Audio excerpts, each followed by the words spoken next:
Dragon fruit juice recipe ഇതിനു മുന്നേ ഞാൻ ചെയ്തിട്ടുണ്ട്. കുറച്ചു പേരെങ്കിലും അത് കണ്ടിട്ടുണ്ടായിരിക്കും. അത് വൈറ്റ് കളർ ഡ്രാഗൺ ഫ്രൂട്ട് വെച്ചായിരുന്നു ചെയ്തത്. ഇത് പിങ്ക് കളറിലാണ് ചെയ്യുന്നത്. സെയിം അതേ മെത്തേഡ് തന്നെയാണ് ചെയ്യുന്നത്.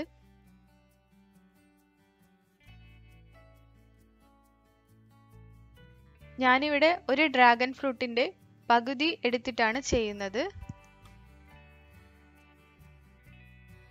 എന്നിട്ട് ഇതിന്റെ ഈ തോട് ഇങ്ങനെ അങ്ങ് ഒഴിവാക്കാം.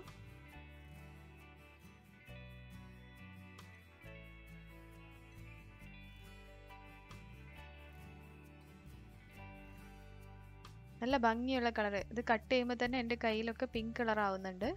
പിങ്ക് കളർ അങ്ങനെ എപ്പോഴും ഒന്നും കിട്ടാറില്ല.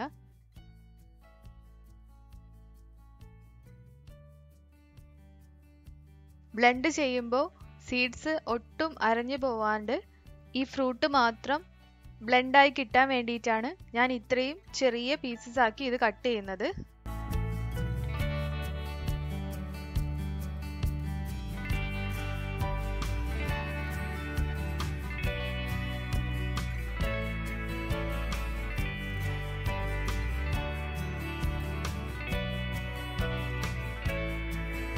അര ലിറ്റർ പാൽ ഒഴിച്ചു കൊടുക്കുകയാണ്. ഇത് നല്ല തണുത്ത പാലാണ്. അതിനോടൊപ്പം പഞ്ചസാരയും കൂടി ആഡ് ചെയ്യാണ്. പഞ്ചസാരയൊക്കെ ഓരോരുത്തരുടെ അളവിന് ഇട്ട് കൊടുക്കാം. ഇതിലെ ഷുഗർ മെൽറ്റ് ആവുന്നവരെ നന്നായി ബ്ലെൻഡ് ചെയ്തെടുക്കണം. ഈ സമയത്ത് ഇതിലേക്ക് ഐസ് ക്യൂബ്സ് വേണമെങ്കിൽ ഇട്ട് കൊടുക്കാം.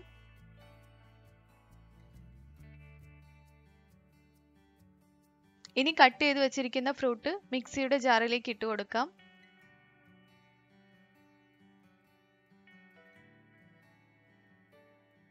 ഈ കട്ട് ചെയ്ത് വെച്ചിരിക്കുന്ന പീസൊക്കെ ഇതിൽ ഇട്ട് കൊടുത്തപ്പോൾ തന്നെ ഇതിന്റെ ഈ പിങ്ക് കളർ നന്നായി പാലിലേക്ക് മിക്സ് ആയി വരുന്നുണ്ട്.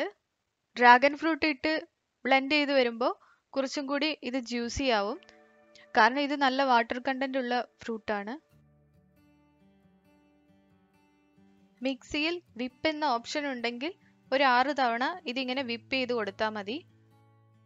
അല്ലെങ്കിൽ ഇതിങ്ങനെ ഓൺ ചെയ്ത് ഓഫ് ചെയ്ത് ഇങ്ങനെ ബ്ലെൻഡ് ചെയ്ത് കൊടുക്കണം. സീഡ്സ് ഒട്ടും അരഞ്ഞു പോകരുത്, അത് ശ്രദ്ധിച്ചാൽ മതി. ഇതിങ്ങനെ ബ്ലെൻഡ് ചെയ്തെടുത്താൽ സീഡ്സ് ഒട്ടും അരഞ്ഞു പോവില്ല.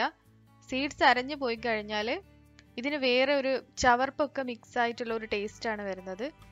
ഈ ഒരു രീതിയിലാണ് ഇത് ചെയ്തെടുക്കേണ്ടത്.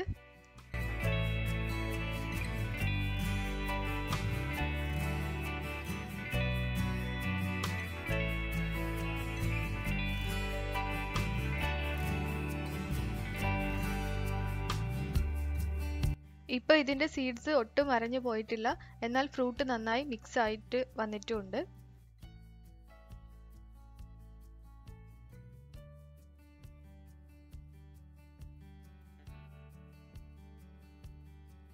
ഇതിപ്പോ 3 ഗ്ലാസ്സിലേക്കുള്ള അളവുണ്ട്. ഐസ് ക്യൂബ്സും കൂടി ആഡ് ചെയ്ത് ചെയ്യുകയാണെങ്കിൽ ഇതിലും കൂടുതൽ അളവിൽ കിട്ടും. ഇത് നല്ല ടേസ്റ്റി ആയിട്ടുള്ള ഒരു ഡ്രിങ്ക് ആണ്. ഡ്രാഗൺ ഫ്രൂട്ട് അവൈലബിൾ ആകുമ്പോൾ എന്തായാലും ഇതൊന്ന് ട്രൈ ചെയ്ത് നോക്കൂ.